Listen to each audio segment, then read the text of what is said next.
Halo guys, kembali lagi bersama gua Nandi. Pada video kali ini gua akan membahas sebuah film berjudul Cafe 404 yang dirilis tahun 2024. Tidak pernah lupa, gua selalu mendoakan agar kalian dan keluarga bahagia serta sehat selalu ya. Di sebuah kafe yang terletak di rest area di wilayah barat sana, terlihat seorang anak kecil bernama Jimmy yang sedang berbicara dengan ayahnya. Pada saat itu banyak sekali para wisatawan yang beristirahat dan berkunjung ke kafe mereka. Sadar hanya Jimmy lah yang menjadi satu-satunya pewaris dari kafe itu, ayah Jimmy pun memperingatkan Jimmy agar belajar dan bekerja lebih giat lagi supaya Jimmy suatu saat nanti bisa mengembangkan usaha ini turun-temurun. Sesaat dari itu, ketika Jimmy sedang bermain dengan pamannya yang bernama Nikos, tiba-tiba ayah beserta ibu Jimmy harus tewas dalam seketika di saat mobil hitam muncul tiba-tiba. 20 tahun kemudian, setelah kematian kedua orang tua Jimmy, tampak jelas Jimmy sedang menaiki mobil bak berwarna putih dan sengaja datang ke kafe peninggalan sang ayah.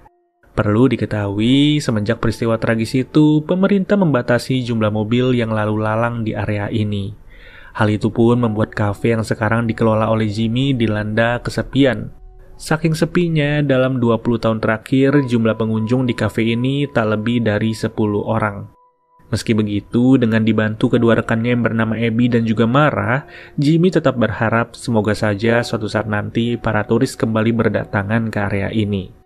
Luar biasanya, ketika Mara akan pulang karena shiftnya sudah selesai, kafe itu pun tiba-tiba dihampiri oleh seorang pria yang menggedor-gedor pintu karena pintu masuk yang sulit dibuka.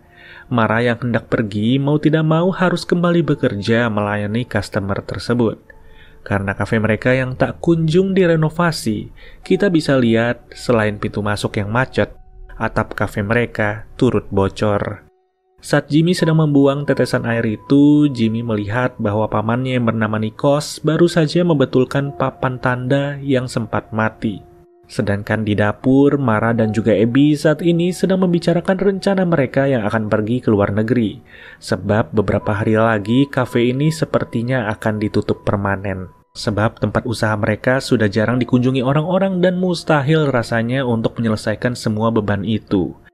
Di tengah percakapan mereka, tiba-tiba plafon kafe jatuh menimpa meja satu-satunya yang dimana ada customer sedang makan. Sontak, pria itu pun seketika pergi dan menyuruh Jimmy untuk segera merenovasi kafenya.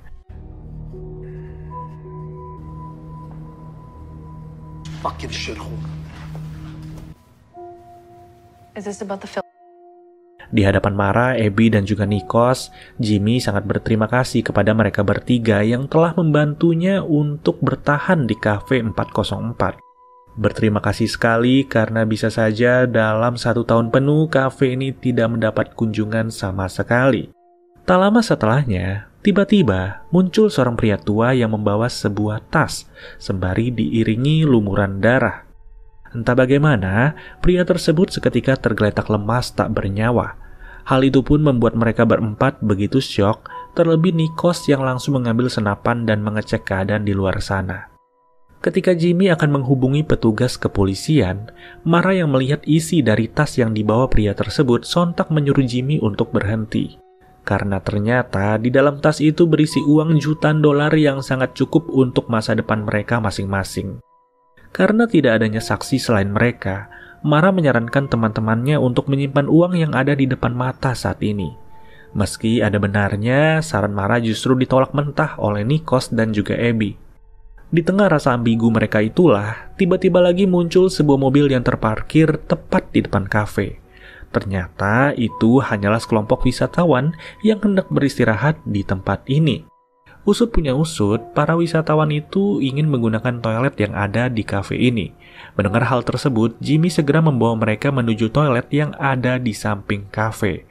Tapi ketika Jimmy membuka pintu toilet itu, secara mengejutkan rupanya sudah ada mayat-mayat yang tergeletak di dalamnya. Alhasil, Jimmy pun beralasan kalau toilet mereka sangatlah kotor dan tidak bisa dipakai saat ini. Sesaat kemudian, Abby pun muncul. Abby mengajak mereka semua untuk masuk ke dalam kafe sembari berkata kepada Jimmy bahwa semuanya sudah rapi. Di sini Jimmy penasaran di mana rekan-rekannya menyembunyikan mayat dari pria tadi. Tapi pertanyaannya tak kunjung dijawab. Dan barulah tidak lama kemudian terlihat lengan yang keluar dari dalam lemari kecil. Untungnya kejadian itu tidak diketahui oleh para turis karena Nikos yang dapat mengalihkan perhatian mereka dengan cara memecahkan piring-piring. Gracias.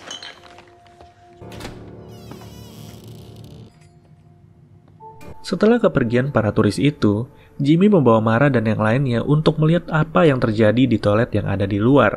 Dan Jimmy menduga sepertinya baru saja terjadi aksi penembakan di dalam toilet ini. Mara sontak menyarankan mereka semua untuk memanggil polisi dan menyembunyikan sekantong uang yang mereka temukan tadi. Sayang, saran tersebut tidaklah didengar oleh Nikos sebab Nikos ingin langsung menyerahkan sekantong uang itu kepada kepolisian. Nikos tak ingin bahaya datang mengintai mereka. Saat itulah mendadak Jimmy mendapat ide dan berkata, bagaimana kalau mereka menyimpan seluruh uang di dalam tas itu dan membagi tugas masing-masing. Di mana Jimmy berkata bahwa ia beserta Mara akan pergi membawa mayat-mayat itu ke tengah hutan dan menguburnya di sana. Sedangkan Nikos bertugas untuk membereskan seluruh TKP. Setelahnya uang-uang tersebut akan dibagi 4, di mana pada akhirnya semua mendapat porsi masing-masing. Tak lama, terlihat Mara, Abby, dan Nikos yang sedang bersamaan melakukan tugas pembersihan. Abby yang penasaran dengan kedua orang tua Jimmy pun menanyakan kepada Nikos terkait masa lalu Jimmy. Ternyata diketahui bahwa kedua orang tua Jimmy tewas akibat berhutang. Ketika Jimmy bersiap untuk pergi menggunakan mobilnya Nikos, betapa kagetnya ia setelah melihat sebuah tas yang berbeda. Kali ini tas itu dipenuhi oleh banyak sekali narkoboy yang tidak jelas milik siapa. Mengetahui hal tersebut, Nikos pun sangat pusing, sebab jika ada narkoboy dalam jumlah besar yang tertinggal di area mereka, sudah pasti tak lama lagi akan datang seseorang yang mencari narkoboy ini. Di tengah pembahasan, Jimmy baru sadar kalau Mara tidak lagi terlihat. Ternyata wanita itu sedang menghubungi seorang bandar yang ia kenal. Mara sengaja meminta bandar itu untuk datang agar bisa membeli narkoboy-narkoboy yang ditemukan. Beberapa saat kemudian, benar saja datang sebuah mobil yang terparkir di area kafe. Rupanya itu adalah bandar besar yang sebelumnya dihubungi Mara dan bandar tersebut biasa dipanggil dengan sebutan Mama.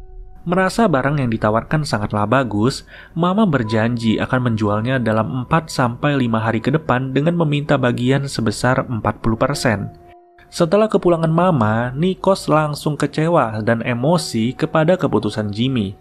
Tapi lagi-lagi bukannya mendengarkan saran dari Nikos untuk membatalkan transaksi itu, Jimmy yang keras kepala justru mengusir Nikos yang merupakan pamannya sendiri. Setelah kesal dengan Nikos, Jimmy langsung mengajak Abby dan juga Mara untuk ikut serta membuang seluruh jasad. Akhirnya diputuskanlah bahwa Jimmy akan menjadikan pelabuhan sebagai tempat pembuangan.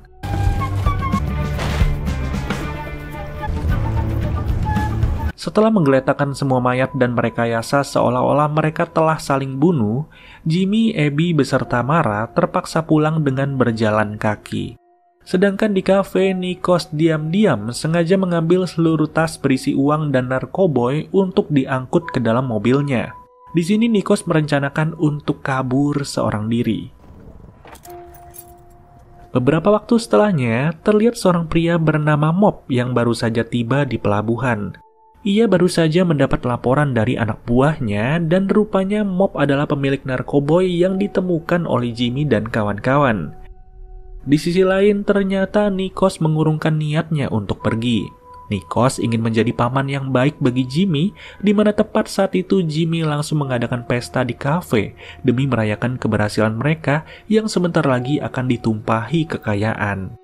Hanya saja di tengah keseruan mereka, tiba-tiba datang seorang polisi yang memaksa untuk masuk. Walau Abby telah memperingatinya jika mereka sudahlah tutup, petugas kepolisian itu tetap kekeh ingin masuk dan memesan makanan. Alhasil daripada harus ribut dan membuat masalah bertambah panjang, polisi yang bernama Jack itu pun dipersilahkan untuk makan. Kedatangan Jack tentu membuat suasana di kafe tersebut menjadi canggung.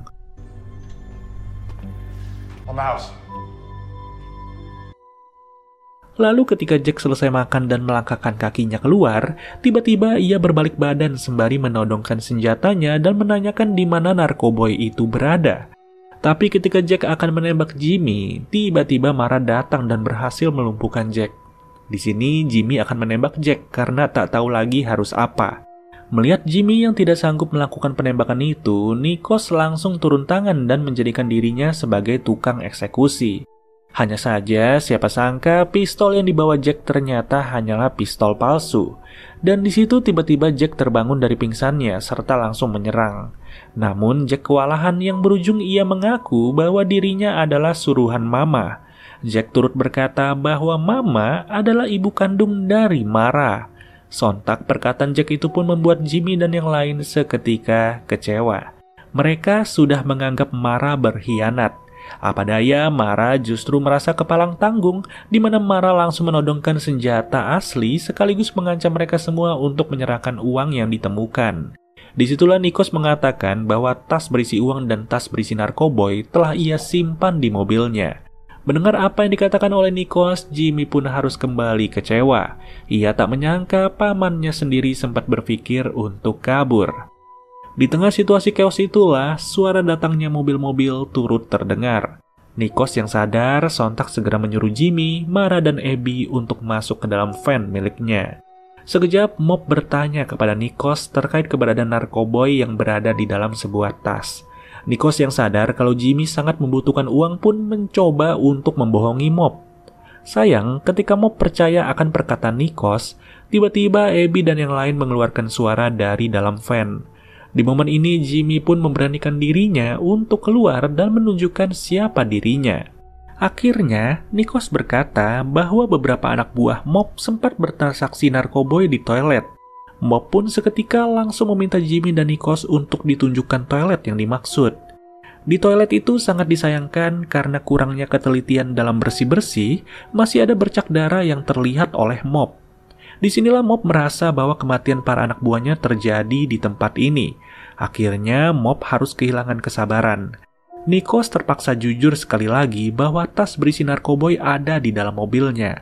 Di mana setelah menjawab, Nikos langsung ditembak oleh Mob hingga tewas. Setiba di van, awalnya Mara menolak untuk menyerahkan tas berisi narkoboy.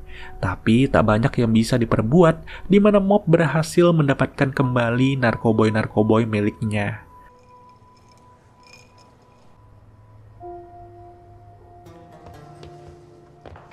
Singkat cerita, kelompoknya Mob sudah pergi entah kemana. Dan di sini, tidak lama kemudian, Mama pun datang untuk menjemput Jack. Jack sengaja dibebaskan oleh Jimmy karena sekarang Jimmy tak ingin lagi mengambil resiko dengan munculnya korban jiwa baru yang berujung berurusan lagi dengan kelompoknya Mama. Luar biasa, di balik hilangnya tas berisi narkoboy, masih ada tas berisi uang yang berhasil disembunyikan. Dengan uang-uang itulah, mereka pun memutuskan untuk pergi meninggalkan Cafe 404 yang sudah berdiri lebih dari 20 tahun. Mereka memutuskan untuk pergi ke Indonesia meskipun jarak tempuhnya sangatlah jauh dan film pun berakhir. Tak bisa dibayangkan setelah puluhan tahun buka dan kafe ini hanya mendapatkan beberapa pelanggan yang bahkan bisa dihitung jari, tiba-tiba suatu momen datanglah sebuah bencana sekaligus rejeki bagi keempat penjaga di kafe itu. Berawal dari keraguan apakah ingin mengembalikan tas itu atau ingin mengambilnya, siapa sangka semua yang mereka putuskan justru berakhir tragis dan berujung satu korban harus melayang, yaitu Nikos. Tapi di balik ini kita bisa belajar ya, bahwa keserakahan itu tidaklah baik. Jikalau kalian nekat untuk serakah sekalipun, maka akan ada yang dikorbankan, dan hal ini tentu berujung kepada tewasnya Nikos, sebagai contohnya. Oke deh guys, sekian penjabaran alur cerita dari film Cafe 404, dan kita bertemu lagi ya di video-video berikutnya, dan gua Nandi cabut dulu. Dadah!